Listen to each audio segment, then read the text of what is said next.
بسم الله الرحمن الرحيم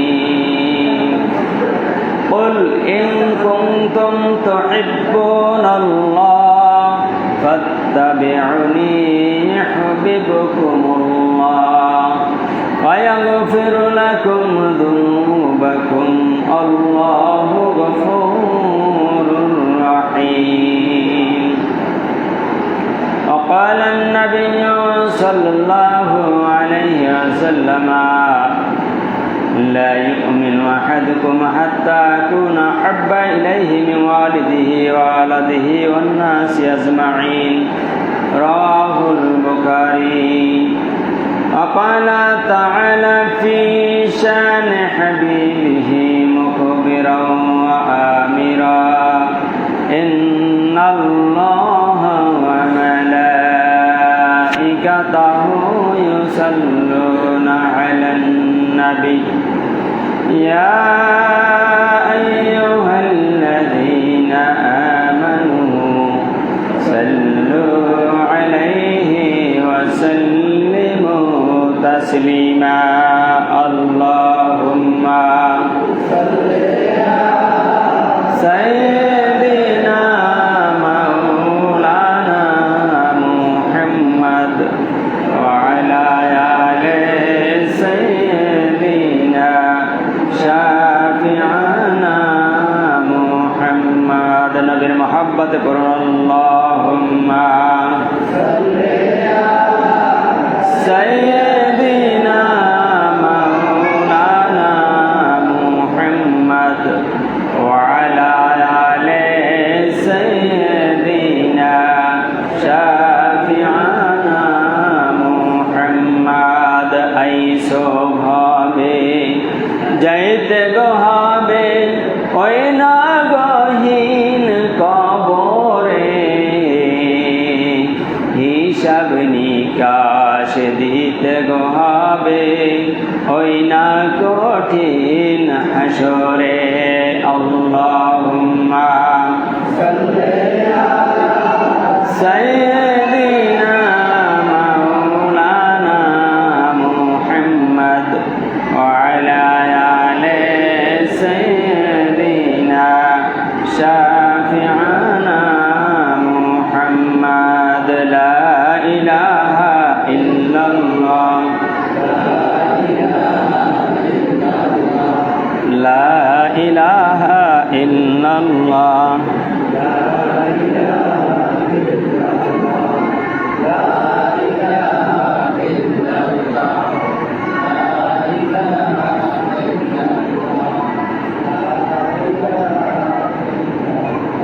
লা ইলাহা ইল্লাল্লাহ হরে সাদ্দাত জান্নাত বানাইলো হরে মানের মাতন সাজাইলো হরে একটি কদম রাখার আগে আজরাল ধরায় পাঠাইলা লা ইলাহা ইল্লাল্লাহ ইল্লাল্লাহ লা ইলাহা ইল্লাল্লাহ লা ইলাহা ইল্লাল্লাহ মুহাম্মাদুর রাসূলুল্লাহ সাল্লাল্লাহু আলাইহি ওয়াসাল্লাম। সম্মানিত অতিথিবৃন্দ, যুবকবৃন্দ, ছোট ছোট সোনামণিরা, ইউটিউব ফেসবুক ভিউয়ার সহ সকলকে জানাই আমার আন্তরিক সালাম ও মোবারকবাদ। আসসালামু আলাইকুম ওয়া রাহমাতুল্লাহি ওয়া বারাকাতুহু। আপনারা ক্ষুধা লাগছে, জোরে বলেন আসসালামু আলাইকুম ওয়া রাহমাতুল্লাহ। বাস সালাম সুন্দরভাবে হইতে হবে, রসুল খুশি হয়ে যাইবে। আমরা যে দুরূদ পড়ি, রসুল দেখে কি দেখে না? রসুলের সুন্নাত, আমাদের সমস্ত আমল দেখানো হয় কাকে? বিশ্ব নবীজিকে। বলুন না সুবহানাল্লাহ। আমরা যত আমল করি, নবীজি বলেছেন আমি ইন্তেকালের আগে যেমন ছিলাম, যেমন পেয়েছো আমাকে, আমার ইন্তেকালের পরেও তোমরা পেয়ে যাবা। বলুন আলহামদুলিল্লাহ। তার মানে ইন্তেকালের পরেও আমাদের তিনি দেখবেন। আমরা যে দুরূদ পড়ি সাথে সাথে আমাদেরকে দেখানো হয়, আমাদের মা বাবাকেও তাকে পরিচয় করিয়ে দেওয়া হয়। বলুন আলহামদুলিল্লাহ। তাহলে যখন আপনি দুরূদ পড়েন, নবীজি যদি দেখে আর নবী বিরোধী চলেন, দাড়ি নাই, মোছ নাই, টুপি নাই, কিচ্ছু থাকে না, তাহলে রসুল খুশি নে বেজার? কি রসুলের আশেক হয়ে দুরূদ পড়বেন? রসুলের চেহারার মতো চেহারা হওয়া দরকার না? চেহারায়, সুরাতে, আখলাকে, চরিত্রে, কথায় সব থাকবে কার? রসুলের মডেল। আমাদের মডেল হচ্ছে রসুল। আমাদের মডেল কে? মডেল বোঝেন? যাকে দেখে দেখে আমরা অনুসরণ করব। এখন তো ছেলেমেয়েরা নায়ক নায়িকা দেখে অনুসরণ করে, তারা মডেল দেখে, ঠিক না ঠিক বলেন? তারকা দেখে। মডেল মানে তারকা, স্টার। স্টার জলসা দেখে। এখন কার্টুন দেয় শাহরুখ খানের, কার্টুন দেয় বড় বড় নায়কের যারা আছে, এইগুলো কি আমাদের মডেল হবে না বিশ্বনবী মডেল হবে? আমরা কার কথা শুনবো, আল্লাহর কথা না ওই মডেলদের কথা? আল্লাহ তো কোরআন শরীফে বলেছে 21 পারা সূরা আহজাবের 21 নম্বর আয়াতের মধ্যে, লাকাদ কানা লাকুম ফি রাসূলিল্লাহি উসওয়াতুন হাসানা। দুনিয়ায় যত মডেল আছে এর মধ্যে সর্বোত্তম মডেল হচ্ছে বিশ্বনবী সাল্লাল্লাহু আলাইহি সাল্লাম। তাই রসুলের দাড়ি ছিল কি ছিল না? তাহলে আমাদের রাখার দরকার আছে না নাই? রসুল পাঞ্জাবি পরতেন কিনা? রসুল ট্রাক্টর উপরে মনে হয় কাঁচা দিত, মাল কাঁচা দিত। তা আপনারা দেন কেন? এটা রসুলের মডেল না। রসুল যেই তরিকায় চলছে, সুন্নাত তরিকায়, ওই তরিকায় আমাদের চলতে হবে। সকলকে আমাদের চলতে হবে। মা বোনদেরকেও রসুলের আদর্শ অনুসরণ করতে হবে। বিশেষ করে মা খাদিজা, আয়েশা, তাদের জীবন ফলো করতে হবে, তাদের জীবনী পড়তে হবে যে তারা কেমন আমল করছে। কারণ বিশ্বনবীর এক একজন যে স্ত্রী ছিল তারাও ছিল আল্লাহর প্রিয় বান্দি। বলুন আলহামদুলিল্লাহ। আল্লাহ রাব্বুল আলামিন সূরা নিসার 32 নম্বর আয়াতের মধ্যে সে কথা তুলে ধরেছেন যে ইয়া নিসা আন-নবী লাস্তুন্না কাহাদিম মিনান নিসায়ে। ও রাসূল, দুনিয়ায় যত নারী আমি নারীকুল সৃষ্টি করছি, এর মধ্যে আপনার স্ত্রীদের মতো কোনো স্ত্রী পৃথিবীতে নাই। বলুন না সুবহানাল্লাহ। তাহলে সকল মা বোনদের মডেল হবে বিশ্বনবীর স্ত্রীরা। মা খাদিজার জীবনী পড়তে হবে, মা আয়েশার জীবনী পড়তে হবে। তারা যেভাবে পর্দা করছে সেইভাবে পর্দা করতে হবে। তারা যেমনিভাবে নামাজ পড়ছে, ইবাদত করছে, তেমনিভাবে করার চেষ্টা করতে হবে, ঠিক কিনা বলেন? আর আমাদেরকে বিশেষ করে পুরুষ যারা আছি, বিশ্ব নবীকে আমাদের বেশি ফলো করতে হবে, সবচেয়ে বেশি। এবং নবীজি বলেছেন, দুনিয়ার মা বাবা, স্ত্রী, পুত্র, ছেলে মেয়ে যা কিছু আছে, অন্যান্য আত্মীয় স্বজন, সকল মানুষের চাইতে সবচেয়ে বেশি মহাব্বত যদি আমি নবীর জন্য দিলের মধ্যে পয়দা না করতে পারো, ততক্ষণ পর্যন্ত তোমরা মুমিন হইতে পারবা না। এই কথা কার? নবী করিম সাল্লাল্লাহু আলাইহি ওয়াসাল্লাম বলেছেন। এই হাদিসটাই তেলাওয়াত করেছি যে লা ইয়াকুনা আহাদুকুম হাত্তা আকুনা হাব্বা ইলাইহি মিন ওয়ালিদিহি ওয়া ওয়ালাদিহি ওয়ান নাস আজমাইন, রাহুল বুখারী। আল্লাহ নবী বলেছেন, যতক্ষণ পর্যন্ত তুমি তোমার মা বাবা, স্ত্রী, পুত্র, ছেলে মেয়ে এবং অন্যান্য মানুষের চেয়েও আমি নবীকে বেশি মহব্বত না করতে পারবা, ভালো না বাসতে পারবা, ততক্ষণ পর্যন্ত তোমরা মুমিন হইতে পারবা না। বলেছেন কে? কথা কাদি ঘুমাই খিদে লাগবে। আমি দিই সকাল থেকে একটু নাস্তা খাওয়ার সুযোগ পাই না, এত ব্যস্ত। আজকে দেরি করে দোকান খুলছি, কিন্তু ব্যস্ত। এখনও কাস্টমার ছিল। 10 মিনিটে উজু টুজু সব ছাড়ছি, কম বেশি হলে সর্বোচ্চ 10 মিনিট। সব সাইরা দোকান বন্ধ করে চলে আসছে। যে কোনো কাজে যাওয়ার জন্য প্রস্তুতির দরকার আছে না নাই? এর মধ্যে হাজারো বাধা আসবে, বিপত্তি আসবে, সব কিছু উপেক্ষা করে আল্লাহর কাজকে সামনে আনতে হবে, ঠিক না ঠিক বলেন? আমরা সবসময় দায়িত্বশীল হব, দায়িত্ববান। সম্মানিত অতিথিবৃন্দ, নবীজির বিরোধিতা করেছিল আবু জেহেল, উতবা, সাইবারা, সবসময় নবীজির বিরোধিতা করেছিল। আবু জেহেল সবসময় নবীর বিরোধিতা করত। এমনকি নবীজি যখন হজের মৌসুম এসেছিল, ওহি আসার পরে নবুয়তি যখন পেলেন, কোরআন পেলেন, তখন নবীর কথা শুনে শুনে, কোরআনের কথা নবীর মুখ থেকে দলে দলে মানুষ ইসলামের ছায়া তলে ঢুকতেছিল। বলুন সুবহানাল্লাহ। আবু জেহেলের গায়ে জ্বালা উঠে গেল। বিশ্ব নবী যদি এমনিভাবে দিনের দাওয়াত দেয়, আর এমনিভাবে যদি মানুষগুলা দিনের পথে চলে যায়, কলেমা পড়ে, আমাদের বাদশাহী থাকবে না, পাশার নিচে চেয়ার থাকবে না, আমাদের এই ক্ষমতা থাকবে না, মেয়রগিরি থাকবে না, এমপিগিরি থাকবে না, প্রধানমন্ত্রীগিরি থাকবে না। কি করা যায়? সাথে সাথে পরিকল্পনা নিল। হজের মৌসুম যখন এসেছে, সারা দুনিয়া থেকে মানুষ তখন হজ করতে যাইতো। তার মানে হজ প্রথা আগেও ছিল, ঠিক না বাড়ি বলেন? বিভিন্ন সময় বিভিন্ন রকমের ছিল। যেমন নবীজি আসার আগে ওরা ন্যাংটা হইয়া 360টা মূর্তি রেখে কাবাগারের মধ্যে ন্যাংটা হইয়া চক্কর দিত, পূজা কাবাগার তপ করতো। বলুন না নাউজুবিল্লাহ। এটা কি কোনো শরিয়াত? এরা অর্থাৎ কাবাঘর তওয়াফ ওই যুগও ছিল। এখন হাজিরা যখন হজ করতে আইছে, আবু জেহেল তার দলবলদেরকে ডাক দিয়ে বলল, শোন, তোরা আমার একটা উপদেশ শোন, যে সবাই মিলে ওই হাজিদের ক্যাম্পে ক্যাম্পে যাবি, যাইয়া সব ক্যাম্পে বলবি যে মক্কায় একটা নতুন পাগল আইছে, এই নতুন পাগলটার কথা কেউ শুনবা না, তাকে কেউ দেখতেও যাবা না। বলুন না সুবহানাল্লাহ। আল্লাহ কয়, আবু জেহেল তুই তো নবীর শত্রু চরম, তোরে দেয়রা এই নবী যে একজন উত্তম মানুষ, সুন্দর মানুষ, এবং সে যে নবী, তার শ্রেষ্ঠত্ব তোর জবান দিয়ে প্রমাণ করবো। বলুন না সুবহানাল্লাহ। আল্লাহকে পারে কি পারে না? আবু জেহেল সিদ্ধান্ত নিল যে সকল দলবল নামাই দিল হজের মৌসুমে, যাও প্রত্যেক কাফেলার মধ্যে যাই হাজিদেরকে বলবো, হজ যাত্রীদেরকে যারা দেশ বিদেশ থেকে আসছে, যে আমাদের মক্কা একটা নতুন পাগল আইছে, এই পাগল দ্বারা কেউ যাবে না, পাগলের কথাও শুনবে না, নাম তার কি? মোহাম্মদ। নাম কি? কথা কার নাম মোহাম্মদ। এখন আপনারা দেখবেন যে এই কথাটা মানুষ নিষেধ করে, ওইটা কিন্তু মানুষ শুনতে চায় বেশি, দেখতে চায় বেশি। যদি সবাই বলে এখানে একটা পাগল আসছে, তাহলে দেখতে গেলে বাপের নাম ভুলে যায়, মায়ের নাম ভুলে যায়, এটা আশ্চর্যজনক ঘটনা না? মানে আবু জেহেল কয়, তার দলবল কয়, ওই কাফেলায় যাইয়া ওই পাগলরে দেখতে গেলে বন্ধুর সম্পর্ক ছাড়িয়ে দেয়, বাপ ছেলের সম্পর্ক ছুটতে যায়, ওনার কথা শুনবে, স্বামী স্ত্রীর মাঝে সম্পর্ক ছুটতে যায়। বলুন না সুবহানাল্লাহ।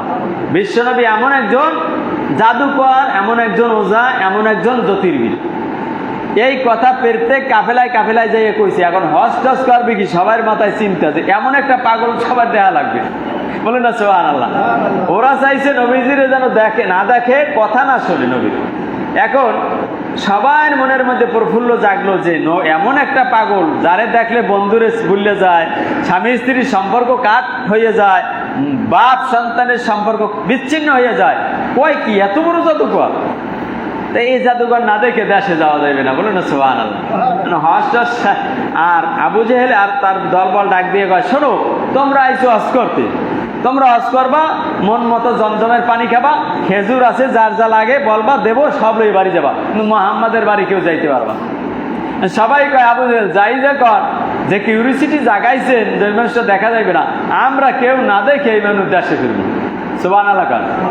এখন হজের শেষে সব মানুষ বিশ্ব নবীর দুয়ারে, বাড়ির সামনে সিরিয়াল দিয়েছে, দেখেন না একবার সোনাখালি মাইক দিয়ে ফুয়ায়, কয় ফুয়াইলে সব রোগ ভালো হয়ে যায়। তা আমিও গেছিলাম একটু দেখতে, ফুল হইতে না।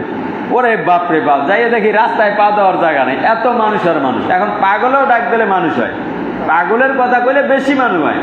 মোহাম্মদের যখন পাগল কইছি, সবাই দেখার জন্য পাগল হয়ে গেছে। কে মক্কা মদিনায় পাগল নাম জীবনে শুনছে কেউ? পাগল আছে তো নইতে। যখন কইছে আবু জেহেল একটা পাগল আইছে, উনি জাদু জানে, উনি জ্যোতির্বিদ, উনি মন্ত্র জানে, তার কাছে কেউ যাবা না, তার দেখবা না, তার কথাও শুনবা না।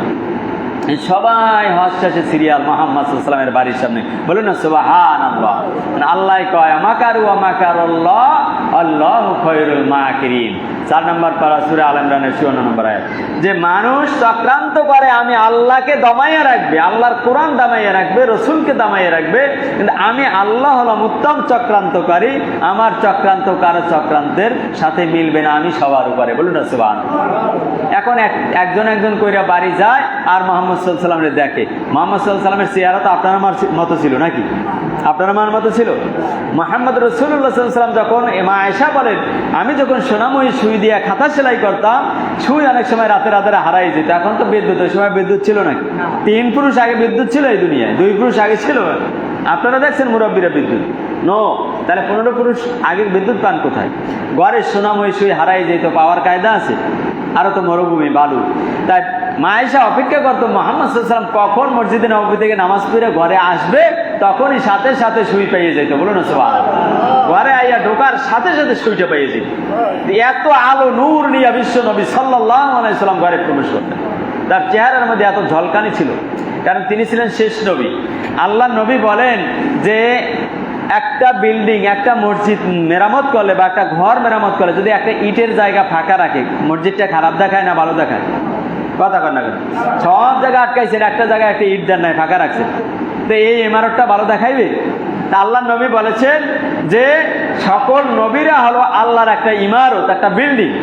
ওই ইমারতের মধ্যে একটা ইটের জায়গা ফাঁকা রেখেছিলেন আল্লাহ রাব্বুল আলামিন। যখন আমাকে তিনি জন্ম দিলেন, দুনিয়ায় সৃষ্টি করলেন, সাথে সাথে আমারে দিয়া আমি হলাম ওই ইটটা, ওই ইমারতটা, নবীদের ইমারতটা আমারে দিয়ে আল্লাহ পরিপূর্ণ করে দিয়েছে। বলুন না সুবহানাল্লাহ। তার মানে আমার পরে কোনো নবী নাই। রাসূলের পরে কোনো নবী আছে? কোনো নবী নেই। এটা আমরা যারা কলেমা পড়ি, ইমামুল মুরসালিনা খাতামুন নাবিয়িন, শেষ নবী পড়ি না আমরা। নবীজি হচ্ছে সকল ইমামদের ইমাম এবং খাতামুন নাবিয়িন, শেষ নবী। খতম মানে শেষ। কোরআন শরীফও আছে, সূরা আহজাবের 40 নম্বর আয়াত পড়ে দেখবেন, 21 পারায়, যে মা কানা মুহাম্মাদুন আবা আহাদিম মিন রিজালিকুম ওয়ালাকিন রাসূলুল্লাহি ওয়া খাতামুন নাবিয়্যিন। এই যে আল্লাহ নিজেও বলছে ওয়া খাতামুন নাবিয়্যিন, মুহাম্মদ সাল্লাল্লাহু আলাইহি ওয়াসাল্লাম শেষ নবী। বলুন না সুবহানাল্লাহ। এরপরে কোনো নবী নাই। কিন্তু আমাদের নবী বলেছেন আমার পরে 30 জন বন্ড নবী আসবে। কয়জন? কথা কন, কয়জন? 30 জন বন্ড নবী আসবে। তার মধ্যে আমি বলেছিলাম গত জুমায় যে একজন নবীর সময় এসেছিল মুসাইলামতুল কাজ্জাব। এরপরে আস্তে আস্তে 28 জন হয়েছে। কয়জন? সবশেষে যে আইছে তার নাম ছিল গোলাম আহমদ কাদিয়ানি। কয় না, কাদিয়ানিদের পোশাক পণ্য খাবো না আমরা, বলি না, ইউনিলিভারের মাল আছে না নাই, এই কাদিয়ানি প্রোডাক্ট। এখন এই গোলাম আহমদ কাদিয়ানিতেই শেষ হয়েছে। আরো আসবে কয়জন? নবীর কথা অনুযায়ী আরো আসবে 2 জন। এখন বলতে পারেন এই 2 জন আইলে কি পৃথিবী শেষ? নো। মনে রাখবেন সবাই একটা কথা, চোখ কান খোলা রাখুন, পৃথিবীতে যতদিন পর্যন্ত আল্লাহর নাম উচ্চারণ করার মতো একটা লোক বেঁচে থাকবে, লা ইলাহা ইল্লাল্লাহু মুহাম্মাদুর রাসূলুল্লাহ, ততদিন পর্যন্ত কিয়ামত হবে না। বলুন না সুবহানাল্লাহ। তার মানে কিয়ামত কখন হবে এখনো কেউ জানি না, বহুত দূর আছে। আমরাও মারা গেলে কত লক্ষ বছর, হাজার বছর, কোটি বছর থাকা লাগতে পারে কবর দেশে, সেটা কারো জানা নাই। সুবহানাল্লাহ। সম্মানিত অতিথিবৃন্দ, বিশ্ব নবীর বাড়ির সামনে সবাই সিরিয়াল দিল, এক এক করে নবীজির সামনে যায়। নবীজির চেহারাটা এত সুন্দর ছিল, আসমানের চাঁদ মনে হয় যেন নবীর চেহারার মধ্যে ঝলমল করত। নবীজির হাতটা এত নরম ছিল, সফট ছিল, এত সফট ছিল যে কোনো মানুষ নবীজির সাথে যদি সালাম করে, মুসাহাবা করতো, ওই হাতটার সাথে মন চাইতো না। সুবহানাল্লাহ। এত নরম তুলতুলে, সফটার দার সিল্কের চেয়েও, রেশমি পশমের চেয়েও বিশ্বনবীর হাতগুলো ছিল মোলায়েম। এই জন্য হাত যারা ধরতো ছাড়তে চাইতো না। আর দয়াল নবীও এত দয়াল ছিল, যদি হাত কেউ টেনে না নিত ততক্ষণ নবীজিও হাত ছড়াইতেন না। সুবহানাল্লাহ। আমরা তো আছি গরিব দেখলে, ময়লা দেখলে সর হাত ঘুষায়, কি ঠিক কিনা বলেন? আমি সালাম দিয়েছিলাম বড় এক নেতারে, সালামে হাত বাড়ায় নাই। বলুন না নাউজুবিল্লাহ। এরকম আছে না নাই? মনে করে ওই হুজুরের মধ্যে করোনা সব লুকিয়ে আছে। এখনো বহু ডাক্তার দূরে বইয়ে রুগী দিয়ে এরম করে ডরে, আছে না নাই? করোনা দেশে কে? নেওয়ার মালিক কে? বাঁচানোর মালিক কে? করোনা আছে দুনিয়ায়, করোনার নাম কিসের করোনা? এগুলো ভয়, যাদের ইমান দুর্বল আছে তারাই ভয় করে একমাত্র গজবকে। কিন্তু একমাত্র যারা আল্লাহওয়ালা, তারা কোনো ভয় তাদের ভিতরে থাকবে না, উইথাউট আল্লাহ। আল্লাহ ছাড়া কোনো ভয় তাদের মধ্যে থাকবে না। আল্লাহ নিজেই বলেছেন সূরা মায়েদার 40 নম্বর আয়াতের মধ্যে, ফালা তাকশাউন নাস, দুনিয়ার কোনো মানুষকে ভয় করিস না মুমিন। ফালা তাকশাউন নাসা অকশাউনি, আমি আল্লাহকে তোরা ভয় করবি। সুবহানাল্লাহ। দুনিয়ার কোনো মানুষকে মুমিন ভয় করতে পারে না। ঠাডা পড়লে মুমিন ভয় পাইতে পারে না। দুর্বল ইমানদার যারা, তারাই লাভ দিয়ে উঠবে ঠাডা পড়লে। টায়ারের ভাগ যদি ব্লাটার বাসটা রাস্তার মধ্যে পরান মনে হয় আসমানে উঠে গেছে, আছে না নাই? কারণ ইমান দুর্বল। মরণ যখন ইমানদার জানে, মরণ যেদিন লেখা ওই দিনই হবে, তার 1 সেকেন্ড আগেও হবে না, পরেও কি হবে না। এই জন্য মুমিন ভয় পায় না মরণ। এই জন্য একজন মুমিনের সামনে 10 জন কাফের যুদ্ধ করে পারে না। কারণ মুমিন জানে মরলে শাহাদাতের পেয়ালা অর্জন করব, আর কাফের জানে মরলে আমার নাম মাইয়ে ফোলা না খাই থাকবে। ঠিক না ঠিক বলেন? অত মরা যাইবে, দৌড়ায় কাপড় চোপড় ধুয়ে আগেই। সম্মানিত অতিথিবৃন্দ, ওমর রাদিয়াল্লাহু বিশ্বনবী সাল্লাল্লাহু আলাইহি ওয়াসাল্লামের চেহারা মোবারক আস্তে আস্তে করে যখন হাজী সাহেবরা দেখতে গেলেন, পেট থেকে দেখার সাথে সাথে অজর ধারায় চোখ থেকে পানি নামতে শুরু করলো। সুবহানাল্লাহ। আর ডাক দিয়ে বলে, আবু জেহেলের বাচ্চা, এত সুন্দর ফুটফুটে চেহারা, নাকটা টানা টানা জোড়া ভুরু, চোখগুলা যার বাসা, চেহারার দিকে তাকাইলে যার চোখ ফিরানো যায় না, যার দাড়িগুলা এত সুন্দর ফুরফুরে, যার চেহারার মধ্যে পোশাকগুলো এত সুন্দর, মনে হয় যেন আসমানের চারটা ভাসতেছে। আর রাসূলুল্লাহ যখন নামাজে দাঁড়াইতো কোরআন তেলাওয়াত শুনে ওই যারা হজ যাত্রীরা গিয়েছিল কোরআনের মধুর সুর শুনে অজর দ্বারায় তাদের চোখ থেকে পানি নামতে শুরু করলো, বলুন না সুবহানাল্লাহ। আর সকলে মনের আনন্দে পড়তে শুরু করলো সিরিয়াল ধরে লা ইলাহা ইল্লাল্লাহু মুহাম্মাদুর রাসূলুল্লাহ সাল্লাল্লাহু আলাইহি ওয়াসাল্লাম। নবীজির থেকে দূরে সরাইতে চাইলেন, কিন্তু আল্লাহ তাআলা নবীজির চেহারা দেখায় এই হাজার হাজার কাফেলাদেরকে রাসূলের উপরে এবং আল্লাহর উপরে কলেমা পড়া খাস মুসলিম বানিয়ে দিলেন, বলুন না সুবহানাল্লাহ। ওই রাসূলকে একটু আমরা দেখতে চাই তো, কারা কারা রাসূলকে দেখতে চান? এখানে দেখতে চান?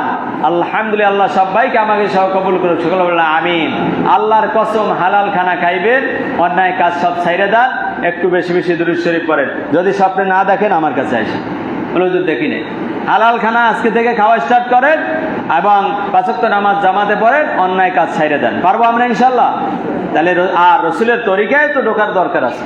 হ্যাঁ, রসুলের দাঁড়িয়ে রাখবেন না, দুরূদ শরীফ পড়বেন না, নামাজ পাঁচ ওয়াক্ত জামাতে পারবেন না, স্ত্রীর পর্দায় রাখবেন না, হালাল খানা খাইবেন না, সুদ পান ঘুষ পান যা পান খাইয়ে থুইবেন, আর আপনি কইবেন আর পর নারীর দিকে খারাপ নজরে তাকাবো আর এই চোখ দিয়ে আল্লাহ রসুলকে দেখবো। একটু কষ্ট, একটু জিহাদ করার দরকার আছে না নাই? নিজেকে একটু জিহাদ কইরা অন্যায় কাছ থেকে ফিরিয়ে রাখতে হবে। এরপর বেশি বেশি দুরূদ পড়েন আর সিজদায় যাইয়া কান্দেন 2 রাকাত নফল নামাজ পড়া। আল্লাহ তাআলা দেখাইতে পারে কি পারে না? শুধু দেখান না, আপনার বিপদও স্বপ্নে হাজির হয়ে যাবে, বলুন না সুবহানাল্লাহ। শুধু দেখান না, মুমিনদের একমাত্র হাতিয়ার বিশ্বনবী সাল্লাল্লাহু আলাইহি ওয়াসাল্লাম, বলুন না সুবহানাল্লাহ। সম্মানিত অতিথিবৃন্দ, গত জুমায় বলতেছিলাম আমরা যে 4 জন সাহাবীর কথা জানি, রসুলের আপন চাচা 4 জনের নাম আমরা সবাই মূলত 4 জনের নাম বেশি জানি। কয়জন? আবু তালেব, আবু লাহাব, আমির, হামজা এবং আব্বাস। এই সাইয়েদনা আব্বাস রাদিয়াল্লাহু আনহুর ঘটনা বলা হয় না, হয়েছিল আমির হামজা পশু শিকার করতে যাইয়া যখন হরিণের মুখে কথা শুনছিল, মুহাম্মদ সাল্লাল্লাহু আলাইহি ওয়াসাল্লামের জনপ্রিয়তার কথা শুনছিল, সাথে সাথে কলেমা পড়ছিল। আপনাদের মনে আছে তো? এরপরে সাইয়েদনা আব্বাস রাদিয়াল্লাহু আনহু, এদিকে তুমি এদিকে, ওর নাম কি? এদিকে সাইয়েদনা আব্বাস রাদিয়াল্লাহু আনহু এবং অনেক মক্কার অনেক লোক বিশ্ব নবীকে হত্যা করতে গিয়েছিল মদিনায়। কোথায় গিয়েছিল? এদিক তাকান, এদিক তাকান একটু, আমাদের বাচ্চা বসে। মদিনায় হত্যা করতে গেল বদরের যুদ্ধের সময়। আবু জেহেল সহ মক্কার বড় বড় কাফের নেতারা ঢাল তরবারি আর ঘোড়ার পিঠে চড়ে ওই যুদ্ধের ঘোড়া নিয়ে তাকে হত্যা করার জন্য সবাই রওনা দিলেন নবীজিকে মদিনায় হত্যা করার জন্য। কোথায়? মদিনায়। মক্কা ছাইরা মদিনায় গেছে, সেখানেও হত্যা করতে গেছে। তাই নবীজিকে দুনিয়ায় বাঁচাই রাখার চিন্তা করে গেছে না মাইরে ফেলানোর জন্য? সেই দলের মধ্যে তার আপন চাচা আব্বাস রাদিয়াল্লাহু ছিল। কে ছিল? কথা কন, কে ছিল? আজও একটু দলের 19-20 হইলে মারে কি মারে না? নবীজির আপন চাচা যদি দলের স্বার্থে আঘাত করছে, কোরআনের কথা বলে, কোরআন দিয়ে রাজ কায়েম করবে, দেশের আইন ফয়সালার কাজ করবে, বিশ্বনবী প্রধানমন্ত্রী হবে, এটা মাইনে নিতে পারে না, তারা তাদের মন মতো গাঁজা খাইবে, হিরোইন খাইবে, 360টা মূর্তির পূজা করবে, ন্যাংট হয়ে উলঙ্গ হয়ে কাবাঘর তওয়াফ করবে, এই তাদের যে এই যে তাণ্ডব সন্ত্রাসী কর্মকাণ্ড পরিচালনা করার জন্য নবীজিকেও ছাড় দেয় আপন চাচা। ঠিক না বেঠিক বলেন? কারণ তার বাস্তব প্রমাণ, তার আপন চাচা আব্বাস রাদিয়াল্লাহু তরবারি নিয়ে গেছে মুহাম্মদ সাল্লাল্লাহু আলাইহি ওয়াসাল্লামকে হত্যা করার জন্য। বলুন না নাউজুবিল্লাহ। আজও আসে না নাই? এক ভাই বিএনপি করে, আর এক ভাই হত্যা করে দেয়। এক ভাই জামাত করে, আওয়ামী লীগ হত্যা করে দেয়। আছে না নাই? এক ভাই আওয়ামী লীগ করে অথবা এক কাটা জমি লইয়ে বাজাবাজি একটু স্বার্থে আঘাত করছে, বাইরে বাপরে চাচারে জবাই দিয়ে দেয়। আছে না নাই? পেপার খুলুন, সংবাদপত্রে যান, দেখেন সব ঘটতেছে এই ঘটনাগুলো। ঠিক না বেঠিক বলেন? আজও এই আবু জেহেলের রক্ত আছে না নাই পৃথিবীর জগতে? আজও আবু লাহাব, আবু তালেবের রক্ত আছে না নাই? আপনি মারা যাবেন, আপনার নাতিপুতিতে মারা যাবে না। আবু জেহেল মারা গেছে, তার তারা এখনো ঘুরছে। ঠিক না বেঠিক বলেন? এই জন্য এই কথাগুলো শোনার পর তওবা করার দরকার আছে না নাই? সম্মানিত অতিথিবৃন্দ, বদরের যুদ্ধে 313 জন মানুষ 17ই রমজান মাসে রোজা রাখলে পেটে কোনো খাবার থাকে? কথা কর না, খাবার থাকে? এক তো গেছে দেশ চাইনা পালায়া। মিয়ানমার থেকে যখন আমাদের দেশে রোহিঙ্গারা এসেছিল, রোহিঙ্গা বলছি আমরা, মনে আছে একসময় ব্যঙ্গ করছি, রোহিঙ্গারা কিছু আনতে পারছে না, দৌড়ে জীবন নিয়ে পালাইয়াছে। তাই বিশ্বনবীর সাথে যখন সাহাবীরা পালাইয়া গেছে এই দেশ থেকে, কিছু নিতে পারছে? জমি জমা টাকা পয়সা নেওয়ার সুযোগ পাইছে? রাত্রি বিদায়। ঠিক না বেড়ে বলেন? গাঠি বস্তা গোল, এই দেশে থাকার জায়গা নাই। হক কথা বললে ঘরে থাকা যায় না, দেশেও থাকা যায় না, ঠিক না বেঠিক বলেন? সেইটা রসুলের যুগেও ছিল কি ছিল না? তাই যেই লোকগুলা পালায়ে গেল, তাদের পেটে খানা নাই, এক তো রমজান মাস, পরনে কাপড় নাই, কেমন একটা এক জোড়া জুতা, কোন রকম, কারো জুতা আছে কারো নাই, কারো জামা আছে কারো নাই, কারো টুপি আছে কারো নাই। এমন অসহায় অবস্থায় মদিনার বুকে যখন দিনের দাওয়াত দিতেছিল, এক পর্যায়ে 313 জন সাহাবী নিয়ে রাসূলুল্লাহ দিনের কাজ করত। কয়জন? 313 জন সাহাবী থাকা অবস্থায় মক্কা থেকে 10,000 লোক যদি তাকে হত্যা করতে যায়, তখন রাসূলুল্লাহর মন খুশি না বেজার? সকল সাহাবীদের মুখ মলিন। আল্লাহ রাসূল বলল, ভয় নাই, চলো যুদ্ধের মাঠে। কি আছো আমার সাথে জান্নাতে যাইতে চাও? চলো আমার সাথে জান্নাতে যাই। সুবহানাল্লাহ। রাসূলুল্লাহ বদরের মাঠে যাইয়া সিজদায় লুটিয়ে পড়ল, আল্লাহকে ডাক দিয়ে নফল নামাজ পড়ে ডাক দিয়ে বলল, আল্লাহ তাকাইয়া দেখো, এই সাহাবীরা ঘর ছাড়ছে, বাড়ি ছাড়ছে, জমি ছাড়ছে, স্ত্রী পুত্র ছাড়ছে, তোমার কোরআনের জন্য সব ছেড়ে এসেছি। পরনে কাপড় নাই, পায়ের নিচে জুতা নাই, হাতে তরবারি নাই, ঢাল নাই, সরকি নাই, কি দিয়া যুদ্ধ করব? কিছু মানুষ খাজুরের ডাগা নিয়ে দাঁড়িয়ে আছে, আমাদেরকেও হত্যা করার জন্য মক্কা থেকে সবাই তেড়ে আসতেছে। আল্লাহ, এই যুদ্ধে যদি তুমি সাহায্য না করো, আর 313 জন সাহাবী যদি বিদায় নিয়ে যায়, আমি মুহাম্মদ বিদায় নিয়ে যাই, তোমার কালেমা প্রচার করার মতো, তোমার কোরআনের দাওয়াত দেওয়ার মতো একটা লোক এই পৃথিবীতে বেঁচে থাকবে না। আল্লাহ, তুমি কি চাও আমরা দুনিয়া থেকে ধ্বংস হয়ে যাই? আল্লাহ জিবরিলকে পাঠিয়ে দিয়ে সান্ত্বনা দিলেন, রাসূল কাঁদবেন না, চোখের পানি মুছে ফেলেন, সিজদা থেকে মাথা তুলুন। আল্লাহ রাব্বুল আলামিন ফেরেশতাদের হাতে তরবারি দিয়া লাল লাল উটের মধ্যে সাজাইয়া দিয়েছে জান্নাত থেকে, আপনার সাথে আজকে তারা যুদ্ধ করবে। বলেন না সুবহানাল্লাহ। রব্বুল আলামিন আয়াত নিয়ে নাজিল করে দিলেন 4 নম্বর পারা সূরাতুল আল ইমরানের 123-24 নম্বর আয়াত পরে দেখুন, ওয়ালাকাদ নাসারাকুমুল্লাহু বিবদরিন ওয়া আনতুম আজিল্লা। বলুন আল্লাহু আকবার। আল্লাহ বলেন, রাসূল, ওয়ালাকাদ নাসারাকুমুল্লাহু বিবদরিন, বদরের যুদ্ধে আমি আপনাকে সাহায্য করেছিলাম, ওয়া আনতুম আজিল্লা, আপনি আপনার সাথী 313 জনকে নিয়ে আপনি দুর্বল ছিলেন। কি ছিল? দুর্বল। আল্লাহ রাসূল বললেন, সাহাবীরা ভয় নাই, ভয় পেও না, তোমরা আজকে রোজা আছে, সবাই রোজা ভেঙে ফেলো, আল্লাহর জন্য যুদ্ধ করা লাগবে, রোজা রাখার দরকার নাই। একজন সাহাবীও রোজা ভাঙবে না, বললো, ইয়া রাসূল, রোজা ভাঙবো না, রোজা অবস্থায় আমরা জীবন আল্লাহকে দিয়ে দেবো। বলুন না সুবহানাল্লাহ। আল্লাহর নবী চোখের পানি ছেড়ে দিয়ে বলল, এক গ্লাস পানি নিয়ে আসো। তাড়াতাড়ি সাহাবীরা রাসূল সবার সামনে পানি পান করে রোজা ভেঙে ফেললো মাঠের মধ্যে। বলল, সাহাবীরা, আমাকে তো তোমরা বেশি অনুসরণ করো, মহাব্বত করো, আমি রোজা ভেঙে ফেললাম, তোমরাও রোজা ভেঙে ফেলো। সুবহানাল্লাহ। রাসূলকে পানি খাইতে দেখে সব সাহাবীরা রোজা ভেঙে ফেললেন, কোমরে গামছা বাঁধে দাঁড়িয়ে গেলেন। সাহায্য করলেন কে? সূরা আল ইমরান 124 নম্বর আয়াত, যে আলাকাদ নাসারাকুমুল্লাহু বিবদরিন ওয়া আনতুম আজিল্লা। আল্লাহ রাব্বুল আলামিন বলেন, বিসালাসাতি আলফিন মিনাল মালায়েকাতি মুরসালিন। বলুন আল্লাহু আকবার। বিসালাসাতুন মানে 3, বিসালাসাতি আলফুন, আলফুন মানে 1000, 3000 ফেরেশতা নাজিল করছে আল্লাহ। বলুন সুবহানাল্লাহ। এরপর যুদ্ধ করছে, সব তামাকুসা দিয়ে দিয়েছে, ঠিক না ঠিক বলেন? সুবহানাল্লাহ। কান সম্মানিত অতিথিবৃন্দ, এরপরে যুদ্ধ শেষে 70 জন কাফের দুনিয়া থেকে ধ্বংস করে দিয়েছে, হত্যা করছে এই মুসলমান 313 জন এবং ফেরেশতারা মিলে। বলুন না সুবহানাল্লাহ। এরপর 70 জনকে বন্দী করছে। কয়জন? যুদ্ধ হইলে কিছু অ্যারেস্ট হয় কি হয় না? অ্যারেস্ট হয় কি হয় না? সাহাবীরা অ্যারেস্ট করলেন। ওই যুগে তো রশি ছিল না, খেজুর গাছের রশি পাকানো, সেই রশি দিয়া পিছ মরে হাত বাঁধছে। মক্কা মদিনার মানুষগুলো লাল ছিল, টকটক করতো, ঠিক না ঠিক বলেন? তার মধ্যে তার আপন চাচা আব্বাসও ধরা পড়ছে। বলুন না সুবহানাল্লাহ। আব্বাস রাদিয়াল্লাহু লাল টকটকে, অনেক লম্বা মানুষ ছিল, পিছনে হাতে এরকম বাঁধছে। বান্দার কারণে এই হাতের মধ্যে বান ঢুকে গেছে, কাইটা রক্ত পড়তে, ছিরছিরে রক্ত বাইরেছে। বলুন না সুবহানাল্লাহ। কিন্তু হত্যা করতে আইছে কারে? তার আপন ভাতিজা মুহাম্মদ রাসূলুল্লাহ, যার প্রশংসা সবসময় করতো, যাকে কোলে কাকে লয়ে লালন পালন করে বড় করছে, যারে নিয়ে ঘুম পড়াইছে, যারে খাবার খাওয়াইয়া বড় করছে।